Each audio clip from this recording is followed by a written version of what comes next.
Բարի օր հարգելի հետևորդներ, եթերում ABC լուրերն է, ես Գառնի Մթաֆյանն եմ, կարևորը նախամարոտ։ Հայտնի է ինչու է ձերբակալվել Ծառուկյանի գինու և կոնյակի գործարանի տնօրենը, քննչական կոմիտեն հայտարարություն է տարածել։ Նոր սահմանափակումներ Ռուսաստանից, հերթը կաթնամթերքինն է։ Ֆրանսիայի դեսպանատան կազմակերպած միջոցառման շուրջ աղմուկը չի լռում, Մարիոթ հյուրանոցում վերահսկողություն կիրականացվի։ Հայկական գորգերը ադրբեջանական պիտակով, ինչպես աշխարհահռչակ ամսագիրը ջնջեց իր գրառումը եւ ովքեր են պայքարում ինքնության համար։ Ինչու է Թուրքիան փոխում պատմությունը, Օսմանյան կայսրության վերադարձը կամ Էրդողանի նոր Թուրքիան։ ԱՄՆ-ն ավելի քան 30 տարվա ընդմիջումից հետո կրկին Patriot P2 հրթիռներ է պատվիրել, ինչ մտահոգություն ունի Վաշինգտոնը։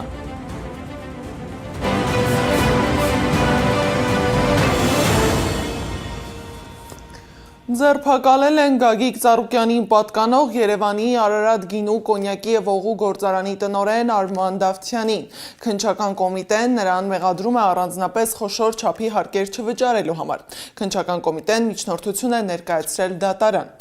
Այս գործի վերաբերյալ նոր քրեական հետապնդում են հարուցել Գագիկ Ծառուկյանի նկատմամբ։ Ծառուկյանի հարցաքննությունը տևել է ավելի քան 12 ժամ, փաստաբանը մանրամասներ է ներկայացրել։ Քաղաքական հետապնդման իրավական հիմքեր չկան, համոզված է նախկին արտգործնախարար Արա Այվազյանը։ Նրա խոսքով Հայաստանում իշխանության տարբեր ճյուղերը կենտրոնացած են։ Նախորդ առերեսման ապօրինությունները շարունակվում են այսօր, ավելի նոր ուժով, ավելի նոր, այսպես ինտուզիազմով, որովհետև ըստ էության կրկին անգամ մենք ականատես եղանք, թե ինչպես է սահմանափակվում պարոն Ծառուկյանի արդյունավետ պաշտպանության իրավունքը, մի քիչ ավելի տենց զավեշտալի բան ասեմ, մենք միջանցքում նկատեցինք, որ եղբայրները ճամպրուկներով էին եկել ու կարծում եմ, որ պետքա մեկնեին Հայաստանի Հանրապետությունից ու դրանով պայմանավորված վարույթ իրականացնող մարմինը երևակայի, ես կարող եմ այդտեղ ողջամիտ եզրանք գամ, որ ջանք չէին խնայում հապշտապ ավարտել այդ առերեսումները, չգիտեմ, դուք կարող եք ստուգել Զվարթնոց օդանավակայանի այդ չվերթների ցուցակի եւ կարծում եմ այնտեղ հաստատ կտեսնենք մի հատ չվերթ, որ հենց մոտավոր այս ժամերին էր։ Հետևաբար բոլոր հնարավոր ու անհնար մեթոդներով կրկին անգամ սահմանափակեցին մեր հարցեր տալու իրավունքը, իրենց համար ակնհայտ է, որ ցանկացած պահի մեր տակտիկայով, մեր հավաքած հարցերը, եթե մենք տանք վարույթ իրականացնող մարմինը չի կարող ոչ մի բան անել ու օբյեկտիվ իրականությունը բացահայտվելու է։ Դատարանը վերացրել է Դավիթ Ղազինյանի կալանքը և չի կիրառել որևէ այլ խափանման միջոց։ Նրան ազատ են արձակել նիստերի դահլիճից։ Նա հայտարարել է, որ այն, ինչ կատարվում էր դատարանում, իրավագիտություն չէ, բայց համոզված է այնպիսի երկիր ենք ունենալու, որտեղ այսպիսի տեսարաններ չեն լինելու։ Ազատազրկված մարդիկ քաղաքական պատճառներով, չգիտեմ, այս դատախազները այդ վիճակում բանա խոսում, նայում ես աչքերի մեջ, ախր դա իրավագիտություն չի, ես էլ եմ այդտեղ սովորել, էլի։ Այնպես որ ունեմ համոզմունք, որ շատ արագ եւ խիստ անհրաժեշտ է եւ պետք է բրցնենք։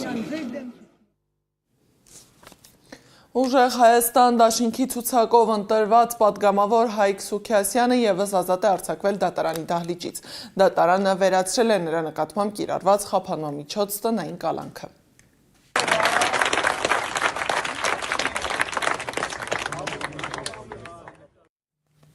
Ներքին գործերի նախարարությունը բացահայտել է Մուրացանի փողոցում տեղի ունեցած հանցագործությունը։ Սպանության փորձ կատարելու կասկածանքով ոստիկանները Դիլիջանում ձերբակալել են Աբովյան քաղաքի բնակիչ 32-ամյա և Երևանի բնակիչ 27-ամյա երկու տղամարդու։ Ձերբակալել, ապա կալանավորել են նաև Աբովյան քաղաքի բնակիչ 34-ամյա մի տղամարդու։ Հիշեցնեմ, որ հուլիսի 18-ին Մուրացանի փողոցում տեղի ունեցած հրաձգության հետևանքով սպանվել է մեկ մարդ։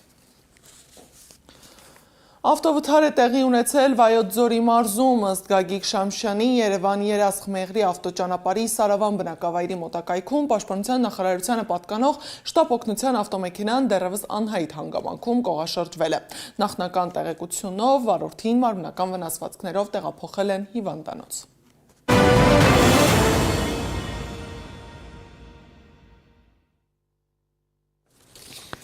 Ֆրանսիայի դեսպանատան կազմակերպած միջոցառման ժամանակ տեղի ունեցածի շուրջ աղմուկը չի դադարում։ Սննդամթերքի անվտանգության տեսչական մարմինը հայտարարել է, որ հուլիսի 14-ին Բաստիլի գրավման օրվան նվիրված ընդունելությանը գրանցված միջադեպի պատճառով Մարիոթ հյուրանոցում վերահսկողություն կիրականացնեն։ Դեսպանատունը տեսչական մարմնին միայն հուլիսի 23-ին է տեղեկացրել, որ հյուրասիրությունը կազմակերպել էր Արմենիա Մարիոթ հյուրանոցը։ Հիշեցնեմ, որ այդ օրը 10 քաղաքացի սուր աղիքային վարակով տեղափոխվել է հիվանդանոց։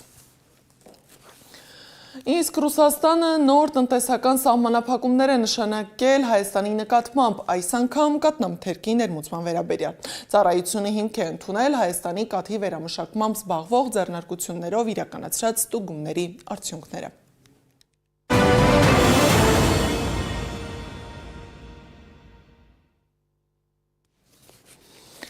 Թուրքիան պատրաստվում է վերաշարադրել սեփական պատմությունը, սկսելով դպրոցական դասագրքերից։ Անկախության պատերազմի եզրույթը կարող է փոխարինվել ազգային պայքար ձևակերպմամբ, ընդգծելով, որ Թուրքիայի Հանրապետությունը Օսմանյան կայսրության շարունակությունն է։ Ինչ նպատակ է հետապնդում Անկարան այս փոփոխությամբ, ինչպես է այն տեղավորվում նեոօսմանական քաղաքականության մեջ, եւ կարող է արդյոք այս նոր պատմական նարատիվը վերածվել նաեւ Հայաստանի համար իրավական ու դիվանագիտական նոր հնարավորության ռեպորտաժ։ Ազգային պայքար անկախության պատերազմի փոխարեն։ Թուրքիայի կրթության նախարարի նախաձեռնությամբ պատմության դասագրքերում առաջարկվում է փոխել տասնամյակներ շարունակ գործածվող եզրույթը։ Ըստ պաշտոնական հիմնավորման, թուրքերը չեն պատերազմել սեփական պետությունից անկախանալու համար, քանի որ Թուրքիայի Հանրապետությունը դիտարկվում է որպես Օսմանյան կայսրության բնական շարունակություն։ Սա միանշանակ նեոօսմանական նկրտումների իմաստով է արվում։ Օսմանյան կայսրության փլուզումը իրենք համարում են զուտ ազգային պայքար, որտեղից ծնվեց ավելի փոքր Թուրքիա, եւ այսօր Թուրքիան հայտարարում է, որ ինքը կոպիտ ասած նորից ձգտում ունի կայսերական իր տարածքին։ Այս քայլով Էրդողանի վարչակարգը պետական մակարդակով ամրագրում է նեոօսմանիզմի գաղափարախոսությունը, պաշտոնապես հռչակելով իրեն որպես Օսմանյան կայսրության անմիջական ժառանգորդ ու շարունակող։ Էրդողանը եւ իր կուսակիցները հետևականորեն պայքարում են այսպես կոչված Աթաթուրքի ժառանգության դեմ, համարելով, որ Աթաթուրքը շեղել է Թուրքիան իր բնականոն զարգացման ճանապարհից։ Այս ամբողջը իր տակ ունի բավականաչափ մեծ գաղափարական հենք եւ դրա բացահայտ նպատակն է, ինչպես հայտարարել է բազմիցս Էրդողանը, դարձնել Թուրքիան առաջիկա տարիներին աշխարհի հզորագույն երկրներից մեկը։ Սակայն սա առանձին նախաձեռնություն չէ, Անկարան նույն գաղափարական գիծն առաջ է տանում տարբեր ուղղություններով՝ կրթությունից արտաքին քաղաքականություն։ Կենտրոնական Ասիան առաջարկում է այսօր անվանել Թուրքեստան, դրան զուգահեռ Էգեյան ծովի համար նոր անուն է մտածվել, այլևս նա պետք է կոչվի Կղզիների ծով, դրանք ոչ թե այս կամ այն նախարարի կամ պետական կառույցի կամաճույք են, դրանք ուղղակի արտահայտում են մի ծրագիր, որ ընդունվել է դեռևս 24 թվականին, անձամբ նախագահ Էրդողանի նախահովանու ներքո, ծրագիրը կոչվում է թուրքական 100-ամյակի կրթական ծրագիր։ Պատահական չէ, որ այս փոփոխությունները սկսվում են հենց դասագրքերից, պետությունները հենց կրթության միջոցով են ձևավորում վաղվա քաղաքական մտածողությունը, որպեսզի այսօրվա ռազմավարական նարատիվները վաղը դառնան նոր սերնդի համոզմունքներն ու պետական քաղաքականության հիմքը։ Նույն մեթոդը արդեն տարիներ շարունակ կիրառում են նաև Ադրբեջանում։ Ադրբեջան, որտեղ կա իրանական կողմում, եւ դա չի անկախացե։ Դա լրիվ կեղծ օրակարգ է, բայց փորձում են իրենց սերունդներին այդպես կրթեն։ Ցավալի այդ նման իրավիճակում մեծացած դպրոցականը, որովհետև երբ ավելի ակադեմիական, ավելի լուրջ տեղ ինքը գնա ու այդ իր պետական նարատիվը ասի, պիտի ծծաղան իրա վրա, որտեղ այն ժամանակ, որ կար խոսքի օրինակի համար Իրանը, կար այն ժամանակ Հայաստանը, ուր էր Ադրբեջան։ Սակայն կրթական համակարգի միջոցով ամրագրվող այս նոր պատմագրությամբ Անկարան ինքնական ոչնչացնում է իր իսկ դիվանագիտական պաշտպանությունը։ Եթե Անկարան պաշտոնապես հրաժարվում է որդեգրած մոտեցումից եւ իրեն ներկայացնում է որպես Օսմանյան կայսրության շարունակություն, առաջանում է մեկ այլ հարց. Կարող է արդյոք պետությունը ժառանգել միայն կայսրության քաղաքական եւ պատմական ժառանգությունը, բայց հրաժարվել դրա իրավական պատասխանատվությունից։ Եթե այսօր Թուրքիան հայտարարում է, որ ինքը Օսմանյան կայսրության իրավահաջորդն է, դեռ դպրոցական դասագրքերի մակարդակի, ոչ թե երկրի սահմանադրության, բայց իր նախնական քայլերը անում է։ Ուրեմն պիտի առերեսվի Օսմանյան կայսրության ժամանակ տեղի ունեցած բոլոր ոճրագործություններին։ Այս համատեքստում փորձագետների համոզմամբ հայկական դիվանագիտության համար կարող են բացվել նոր հնարավորություններ, սակայն Կարեն Միրզոյանի գնահատմամբ գործող իշխանությունը դժվար թե փորձի դրանք վերածել քաղաքական կամ իրավական գործիքի։ Ես բավականին գաղտնիք չէ, բավական սկեպտիկ եմ վերաբերում ներկայիս հայկական դիվանագիտությանը։ Ցավոք սրտի մենք տեսնում ենք, որ այն ձեռբերումները, որը միգուցե համեստ, բայց մենք ունենք որոշակի ձեռբերումներ մեր դիվանագիտության մեջ, այսօր դրանք ամբողջությամբ մսխվել են եւ հայկական դիվանագիտությունը այսօր վերածվել է ուղղակի անատամ, առանց նախաձեռնության ինչ-որ մի գործառույթի, որի նպատակն է սպասարկել այսօրվա իշխանության բեկին գտնվող քաղաքական ուժը։ Փորձագետների համոզմամբ Թուրքիան այսօր պարզապես չի վերաշարադրում իր պատմությունը, այլ վերաձևում է պետական ինքնության հիմքերը։ Իսկ երբ պետությունը սկսում է վերաշարադրել իր անցյալը, դա հաճախ միայն պատմության մասին չէ, այն նաև ապագայի քաղաքականության մասին է։ Թուրքիան վերաշարադրում է սեփական պատմությունը, իսկ Ադրբեջանը յուրացնում է հայկական մշակույթը։ Հայկական գորգերը գրքին հայտնվել են միջազգային վեճի կենտրոնում։ Այս անգամ ադրբեջանական են ներկայացվել ոչ թե ցուցահանդեսում կամ կատալոգում, այլ աշխարհահռչակ Հալի ամսագրի հրապարակման մեջ։ Հայ մասնագետների արձագանքից հետո ամսագիրը հետ քայլ է արել, սակայն հարցը բաց է մնում։ Ինչպես են հայկական գորգերը հերթական անգամ հայտնվում ադրբեջանական մշակութային ժառանգության անվան տակ։ Թեման ուսումնասիրել է Անահիտ Սարգսյանը։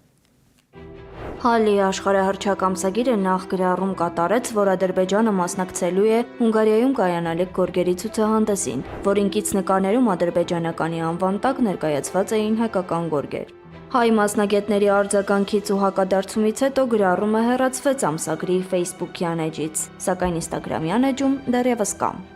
Հրապարակումը վերաբերում էր Հունգարիայում նախատեսվող ադրբեջանական գորգերի ցուցահանդեսին, սակայն ներկայացված գորգերը հայկական էին, այդ թվում էին վիշապագորգերը։ Մենք հայերս որպես հնագույն գորգագործ եւ գորգաստեղծ, ինչը հատկապես շատ կարեւոր է, ժողովուրդ ունենք մեր առանձին ու հատուկ ձեռագիրը գորգերի գեղազարդման, նախշազարդման համակարգում եւ աշխարհում բոլոր մասնագետները, իրական մասնագետները, որոնք ազնիվ են իրենց ակադեմիզմի առջև, հստակ տարբերակում են, որ գորգը որ ժողովրդին է պատկանում։ Հայկական խորհրդանիշները միայն գորգերում չէ, որ պատկերված են։ Դրանք կան եւ քանդակագործության, եւ ճարտարապետության, եւ ասեղնագործության մեջ։ Այս խորհրդանիշները բանալիներ են, որոնցով մենք ներկայանում ենք աշխարհին։ Պատմական գիտությունների դոկտոր Անի Ոսկանյանը շեշտում է, գորգեր կարող են գործել բոլոր ազգերը, բայց թող գործեն իրենց ազգային նախշազարդերի համակարգում։ Ադրբեջանը ամբողջությամբ վերցնում եւ յուրացնում է հայկական նախշազարդման համակարգը։ Դա նաեւ մենք մեր նախշազարդման համակարգով կապված ենք մեր հողին։ Այսինքն դա բնորանում ապրելու, բնորանում սերած լինելու, այստեղ հազարամյակներով մեր գոյության վկաներն են հենց այդ սիմվոլները, խորհրդանիշները, որոնք արտացոլված են մեր գորգագործության մեջ։ Այսինքն Ադրբեջանը փորձում է նաև յուրացնել ազգային ժառանգության այդ հազարամյա պատմությունը։ Արվեստաբան ազգագրագետ Տաթև Մուրադյանի խոսքով այս պատմության մեջ ամենամեծ հակասությունն այն է, որ տարիներ առաջ Հալի ամսագրի խմբագրակազմը Հայաստանում էր ծանոթացել նույն այդ գորգերին, որպես հայկական մշակույթի ժառանգության մաս։ Նրա նախաձեռնությամբ 2015-ից 16 թվականներին կազմակերպված մասնագիտական շրջայցերի ընթացքում ամսագրի ներկայացուցիչներն այցելել էին Հայաստանի թանգարաններ, ուսումնասիրել հայկական տեքստիլ արվեստն ու նույն գորգերը ներկայացրել որպես հայկական։ Այսինքն այդ ժամանակ այդ գորգերը նրանց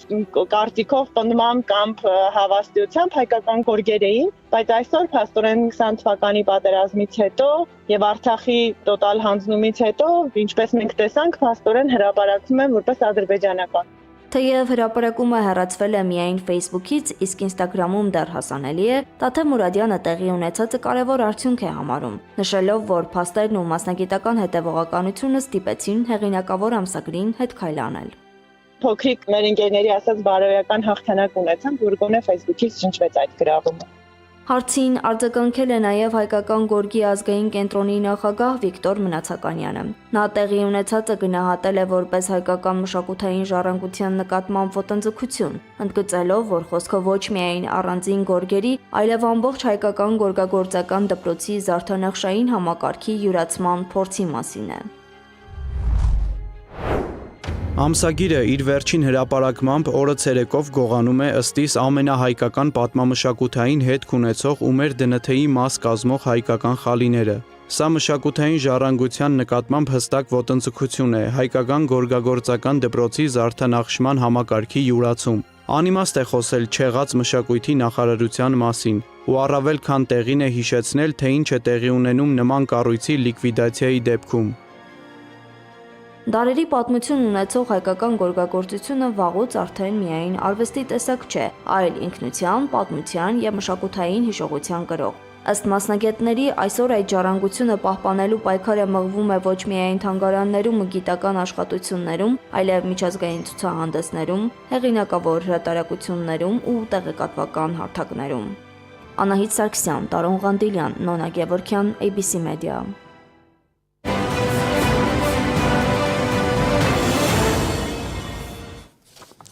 ԱՄՆ-ն ավելի քան 30 տարվա ընթացքում առաջին անգամ պատվիրել է Patriot հակաօդային պաշտպանության PEC-2 շարքի նոր որսացող հրթիռներ։ ԱՄՆ բանակի պատվերը գրանցվել է ապրիլին եւ գնահատվում է $441 միլիոն։ Համակարգի գլխավոր արտադրող ընկերության ղեկավարի խոսքով այս որոշումը կայացվել է ԱՄՆ հակաօդային պաշտպանության հրթիռների պաշարների բավարար լինելու վերաբերյալ մտահոգությունների ֆոնին։ PEC-2 շարքի նոր տարբերակը GEM-T հրթիռն է, որը նախորդ մոդելների համեմատ ավելի արդյունավետ է փոքր եւ բալիստիկ թիրախների ոչնչացման գործում։ Ղազախստանի նախագահ Կասիմ-Ժոմարտ Տոկաևը կայցելի Օմսկ մասնակցելու Ղազախստան-Ռուսաստան միջտարածաշրջանային գործակցության ֆորումին եւ կհանդիպի Ռուսաստանի նախագահ Վլադիմիր Պուտինի հետ։ Միջազգային լուրերը ռեպորտաժում։